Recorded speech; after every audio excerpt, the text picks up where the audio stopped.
My name's Eliza. Growing up, the difference between me and my twin sister Anna was like night and day. She was the golden girl, and well, I wasn't. Our dad, a stern university professor, had his life's work tied up in books and lectures, while our mom was the quintessential housewife, dedicated to her home and family, pushing us to follow in her footsteps. From as early as I can remember, being at home felt more like sitting through a never-ending critique session. My parents had a blueprint for the perfect family, and it didn't include a daughter who wore band t-shirts and liked to keep to herself. "Eliza, why can't you be more like your sister?" was my mom's favorite line, usually tossed my way when I showed up at breakfast with my headphones in, trying to block out the world. Anna, on the other hand, basked in the glow of approval. "I just don't get why it's so hard for you to put on a nice dress and smile more," she'd say, flipping her perfect hair over her shoulder. It was like she was from a different planet. One particularly grueling Saturday, as our family prepared for one of Dad's faculty parties, a total snooze fest but mandatory appearance for us, I decided to rebel in the smallest way I knew how. I put on my darkest eyeliner and a pair of boots that definitely did not meet the appropriate standard. "You're not going out like that, are you?" Mom caught me on the stairs, her eyes darting down to my boots as if they were covered in mud. I shrugged, my standard defense. "Don't see why not." She sighed, that long, drawn-out kind that said I was the biggest disappointment in her perfectly ordered world. "Please, Eliza, just this once, can't you try to fit in?" "What for? So you can pretend we're the perfect family?" I shot back, tired of the same old song and dance. "It's not about pretending. It's about showing respect for your father," she argued, her voice taking on that sharp tone that meant business. Anna, overhearing the exchange, came trotting down the hallway, her heels clicking on the hardwood like a judge approaching the bench. "Mom's right, Liz. It's not that hard to look decent. Why do you always have to make things difficult?" "Maybe I don't want to be a clone of you, Anna," I snapped, feeling my face get hot. I hated these arguments, hated being compared. But more than anything, I hated feeling like the odd one out in my own home. Dad appeared at the bottom of the stairs, his brow furrowed. "Enough," he commanded, his voice firm. "Eliza, go change. Now. We're leaving in 10 minutes." His tone left no room for argument. He didn't yell, he didn't need to. The disappointment in his eyes was enough to send me marching back to my room to swap my boots for bland flats and wipe away half my eyeliner. As we drove to the party, the car was silent except for the classical music Dad insisted on playing because it was calming. I stared out the window, the trees blurring past. In that moment, I promised myself, someday I'd live a life where no one could tell me what to wear, how to act, or who to be. Someday, I'd be free from the echo of these expectations. My room was the only corner of the house where I could pretend I was somewhere else, anywhere else. Unlike the rest of the house, which was filled with my parents' choices, my room was mine. It wasn't much, just 4 walls covered in sketches and music posters, but it was my escape from the reality of my family's expectations. One evening, as I was trying to lose myself in a playlist of my favorite bands, Dad knocked and marched into my room, his face set in a familiar frown. "Eliza, turn that noise down. And why haven't you studied with Anna today? You know you both have exams coming up," he said, his voice stern. I pulled out one earbud and looked up at him, trying to keep my voice even. "I've been studying, just not with Anna. I learn better on my own." Dad shook his head, clearly not buying it. "You know the rules. Your sister gets good grades, and you should be doing the same. I don't see why you always have to make things difficult." "It's not about making things difficult," I said, my frustration growing. "I just don't see why I have to follow Anna's way of doing everything. Can't I have my own way of studying?" He didn't respond to that, just switched his complaint. "And those friends of yours, I saw you with them at the cafe yesterday. I don't think they're a good influence. You should be spending time with the daughters of my colleagues. They're more suitable." I felt my temper rise. "Suitable for what? For you? Because they talk about economics and pretend to enjoy those boring university gatherings?" Before he could answer, Mom appeared at the doorway, her voice sharp as she joined in. Eliza, your father is right. Those girls are from good families. They know how to behave. They're the kind of friends you should want. I stood up, facing both of them. What if I don't want friends who are picked for me? What if I want to choose my own friends, choose what I study, or even what I want to be? That's enough, Eliza, Mom said, her tone final. You know your future is with the university. Your father has made sure of that. And after you graduate, you'll need to start thinking about settling down. We've already discussed this. Settling down. The words hung in the air like a life sentence. You mean, start thinking about being someone's wife? Like Anna? Is that all you think I'm meant for? Mom's face softened slightly, but her voice remained firm. We want what's best for you. Following the path we've set out will give you a good life. A good life, I repeated, the irony bitter in my mouth. Is it a good life if it's someone else's idea of good? No one answered that. They didn't need to. We all knew there was no point in arguing. They had their plans, and they expected me to fall in line, just like Anna. Anna and I were like two sides of the same coin, always together, but never on the same page. At university, where Dad taught, the differences between us grew even more obvious. She was into business management, the golden child, always nodding along in lectures, asking smart questions that made professors nod appreciatively. Me? I was stuck in the same program, but it felt like wearing a shoe on the wrong foot, awkward, uncomfortable, and just plain wrong. One afternoon, as I trudged through a mountain of textbooks in the library, Anna breezed in, her notes organized, her smile ready. Hey, Liz, you coming to the study group tonight? Professor Hall mentioned he's dropping by, could be good for us to show face, she said, her tone light but insistent. I glanced up, feeling the weight of her expectations. Nah, I don't think so. Those things aren't really my scene, you know? She frowned, placing her books down with a thud that matched her disapproval. It's not about it being your scene, Liz. It's about making the right impressions. You need to start taking this seriously. We're graduating soon. I shrugged, turning back to my notes. I am taking it seriously, just not in a way that makes me miserable. Why bother pretending? Because, Liz, sometimes you have to play the game to get ahead. You think I like all of this? She gestured around at her perfectly tabbed textbooks and color-coded notes. It's not about liking, it's about doing what's necessary. I shook my head, pushing back my chair with a scrape. Well, maybe I'm tired of doing what's necessary according to everyone else. Did you ever think of that? Her voice softened, but her eyes were steel. Liz, I'm just trying to look out for you. Dad's not going to be around to sort things out forever. What are you going to do if you keep alienating everyone? Maybe I'll figure it out on my own. Maybe I don't need to follow Dad's roadmap or yours. I shot back, feeling a surge of defiance. Anna sighed, her frustration clear. You're so stubborn. Just try, okay? For me, if not for yourself.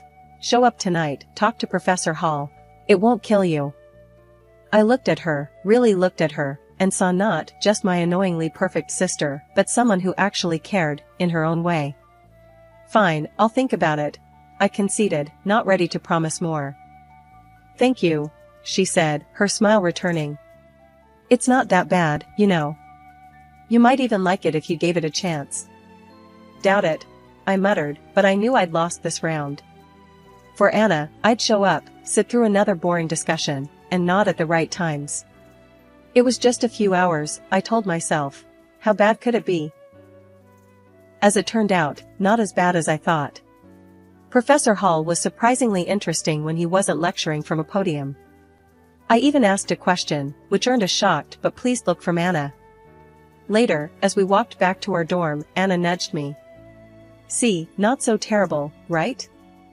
That fragile piece didn't last long, however. In our last year, Anna introduced us to her fiancé, a lawyer 10 years her senior, already well established and exactly what our parents dreamed of. Mom and Dad were over the moon, praising Anna for making such a smart match, and immediately turned their expectant eyes on me. "Now, Eliza, it's your turn to find someone suitable," Dad said one evening over dinner, his tone implying that my time was running out. Mom nodded enthusiastically, already planning out my life as if it were another one of her well-organized home projects. "Think about your future, dear. Someone who can provide for you, who has a good standing." I remember staring at my plate, feeling the walls close in. Anna's wedding was meticulously planned down to the last detail by Mom, from the bridesmaids' dresses to the floral arrangements, showcasing her perfect vision of family prestige. After the wedding, Mom often visited Anna, doling out advice and ensuring her life played out just as she had orchestrated. Witnessing this, I knew one thing for certain: I didn't want my life tailored by someone else's hands. One day, I was walking down the street, lost in thoughts of how to escape the life my parents envisioned for me, when I heard the deep rumble of a motorcycle approaching. Curiosity pulled me toward the sound. That's when I saw him, Jake, with his leather jacket and carefree smile, pulling up beside me. "You look like you need a ride," he called over the roar of the engine, a playful twinkle in his eyes. I hesitated, glancing back towards the path home, then at his outstretched hand. What did I have to lose? "Sure, why not?" I replied, my voice a mix of nerves and excitement. Climbing onto the back of his bike, I felt a rush of adrenaline as we sped away. The wind whipped through my hair, and for the first time in a long time, I laughed, genuinely laughed. Jake shouted something about showing me his world, and I held on tighter, not wanting this moment to end. We stopped at a diner frequented by bikers. Over burgers and fries, Jake told me about his life as a welder, his passion for bikes, and his love for the open road. It was so different from anything I was used to, raw and real. "Don't you get scared, living like this?" I asked, my voice barely above the clatter of plates and chatter around us. "Scared? Nah, it's thrilling. You never know what's around the corner. Isn't that better than having everything planned out for you?" he replied, his eyes lighting up with each word. Over the next few weeks, we met secretly. Each ride on Jake's motorcycle pulled me further from the life I was supposed to live and closer to the life I wanted. The speed, the adventure, it wasn't just about the thrill. It was about feeling alive, feeling free. One evening, as we watched the sunset from a secluded overlook, Jake turned to me. "Eliza, I don't just ride to escape. I ride to feel alive, to make every moment count. With you, every moment feels like it's worth something." I leaned into him, my heart beating fast. "I've never felt like this before. You make me feel free, Jake." He smiled, pulling me closer. "Then let's not go back to just existing. Let's live." 6 months with Jake felt like a lifetime of moments I'd always dreamed of. The day he proposed, under the stars with the gentle rumble of his bike in the background, my heart screamed a yes, before my mouth could form the word. It was perfect, except for one looming hurdle, my parents. I wrestled with the fear of introducing Jake to them. He was everything they disapproved of: his rough edges, his wild spirit, his simple yet content life as a welder. But love bolstered my courage, and I decided it was time they knew. The day I brought Jake home, he was clad in his usual, a leather vest, black t-shirt, ripped jeans, and a bandana. I loved that about him: he was unapologetically himself.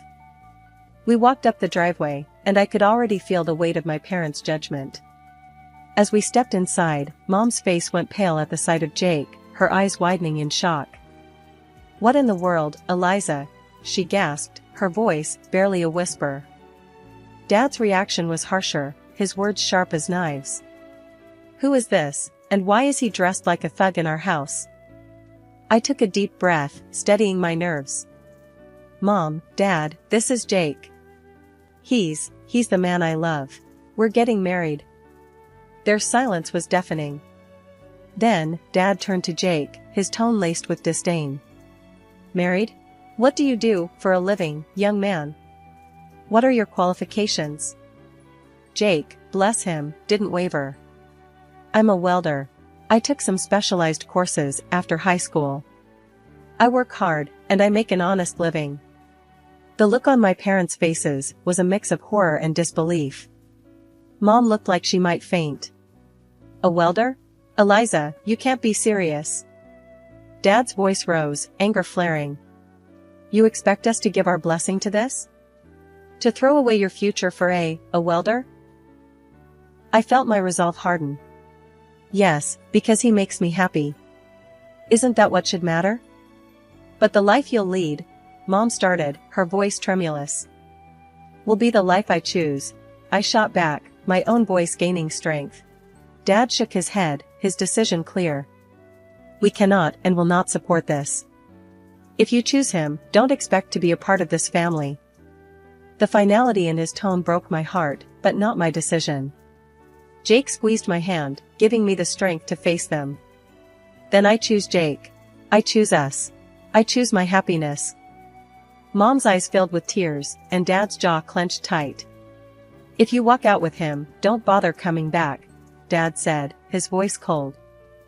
Walking away from my parents' house with Jake, my heart was a mess of emotions, pain, relief, excitement, and fear all mixed into one. The night air felt different, like each breath I took was a step further into a new life. We rode in silence for a while, the only sound the steady roar of the motorcycle beneath us. When we finally stopped at a small diner on the outskirts of town, Jake turned to me, his face serious. You sure about this, Eliza? I mean, really sure? There's no going back after tonight, he said, his eyes searching mine for any hint of doubt. I nodded, squeezing his hand tightly. I've never been more sure of anything. Being with you, this feels right. It feels like what I'm supposed to do.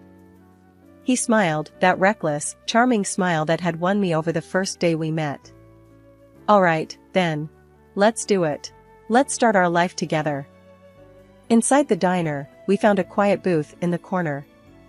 The waitress brought over 2 coffees without asking, and we sat there, planning our next steps. So, what's first? I asked, stirring cream into my coffee, watching it swirl and blend. We'll need to find a place to stay, at least for a while. Then, maybe look for jobs. I have some buddies who can help us get started, Jake replied, his tone practical, but optimistic. It's going to be tough, isn't it? I said, more a statement than a question. The reality of what we were doing was beginning to sink in. Jake reached across the table, his hand covering mine. It might be, but we'll handle it together. Tough is nothing new for either of us, right? I couldn't help but laugh, a short, sharp burst of genuine amusement. Right. Together. We spent hours in that diner, talking and planning. Every so often, Jake would throw out an idea that sounded so wild, so free, that it made my heart jump. And maybe one day, we'll save enough to take that road trip across the country, just you, me, and the open road. I'd like that, I said, allowing myself to dream bigger than I had ever dared. Riding back into the city, we began our search. The next weeks were a blur of activity. We found a small apartment on the edge of town, nothing fancy, but it was ours. Jake found work at a local garage, and I picked up shifts at a nearby diner.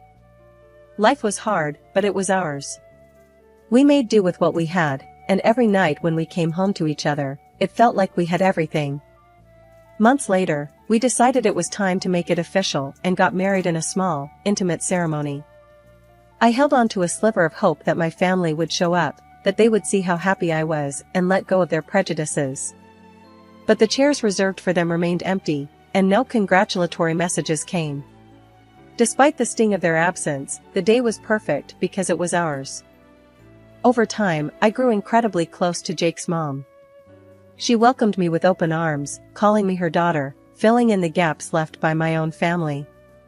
Her warmth and acceptance healed some of the wounds left by my parents' rejection. Things were finally looking up for Jake and me. After he completed additional diving training and became a certified underwater welder, his income shot up to $150,000 a year. That change made a world of difference.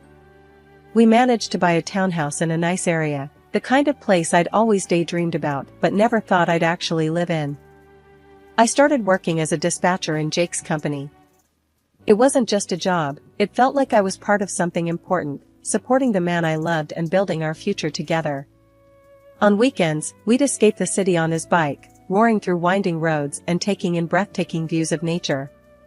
Those moments, with the wind in my hair and his warmth against my back, were pure bliss.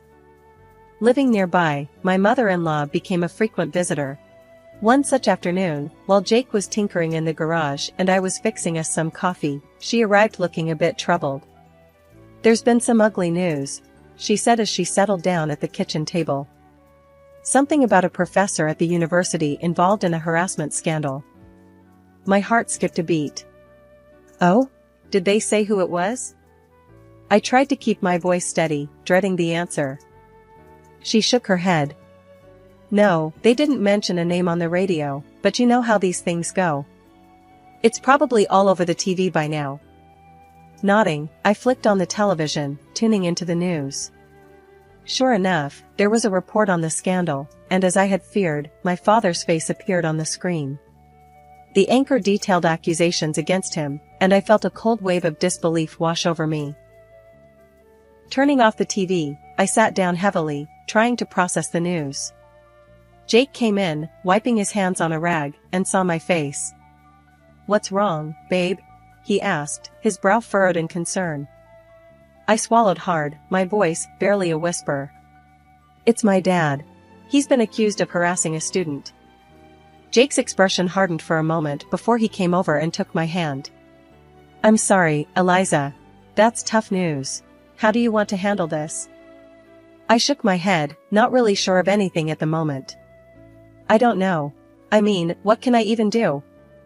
It's not like we're close anymore." He squeezed my hand, understanding. "Whatever you need, I'm here for you. We don't have to figure it all out right now." I decided to wait and see how things unfolded before making any moves. Whatever decision I made, I knew I'd have Jake by my side, and that was the reassurance I needed to face whatever came next. Life had been peaceful until that unexpected afternoon at work, when a familiar car pulled into the parking lot. I hadn't seen my parents in a long while, and the sight of them stirred up a mix of emotions I thought I had put to rest.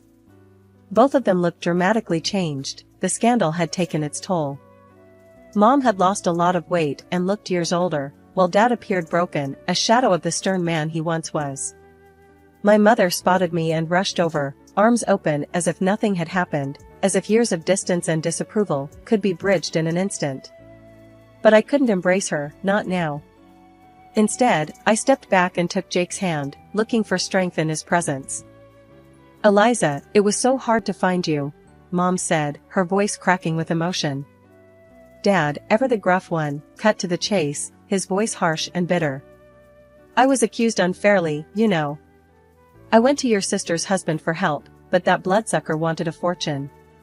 Your sister sided with him, and now they've kicked us out. We need your help." I stared at them, disbelief and anger swirling inside me. "Help? After all these years, you show up and demand help?